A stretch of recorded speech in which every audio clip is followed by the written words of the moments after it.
Bonjour à tous, je vous remercie d'être avec nous ce matin au rendez-vous de votre émission 100% marché financier. On continue à vous accompagner en ce vendredi 10 décembre 2021 pour décrypter la séance du jour à la Bourse de Paris. La Bourse de Paris qui actuellement flirte avec les 7000 points mais qui est passée en dessous puisqu'elle cède 0,55% à 6969 points. Dans cet environnement, quelles seraient les valeurs à suivre tout particulièrement ? Pour répondre à cette question, je suis en direct avec Jean-Bernard Payat, trader sur produits dérivés. Bonjour Jean-Bernard.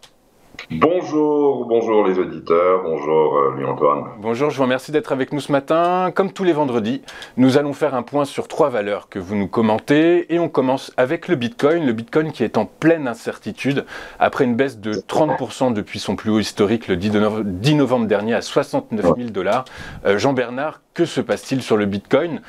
Doit-on finalement sortir ou rentrer sur le Bitcoin ?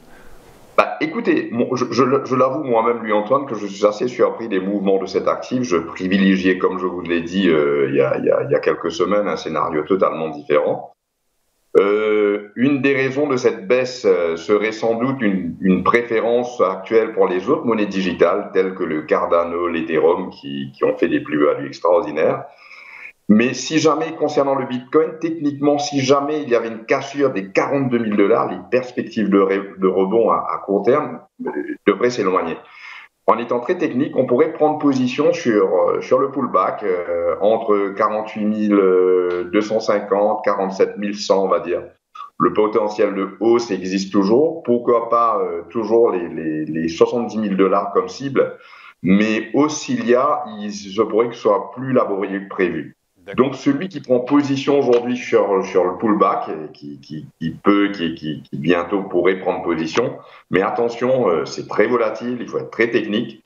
Mais voilà, ce serait plutôt dans une stratégie en swing, une stratégie de moyen-long terme, on va dire. D'accord, stratégie de moyen-long terme. Et donc aujourd'hui, finalement, la tendance de fond est plutôt baissière ou finalement... Écoutez, je dirais pas qu'on est dans une tendance baissière actuellement, à moins qu'on casse le plus bas d'il y a quelques jours. Là, on irait dans une tendance plutôt baissière. Là, je dirais, voilà, c'est une tendance qui reste, à mon avis,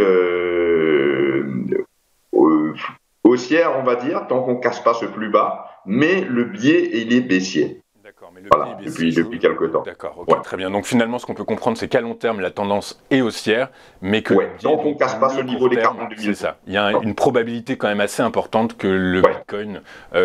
Par rapport il y a quelques semaines, on était plus, on va dire, plus optimiste. Là, on est beaucoup plus prudent.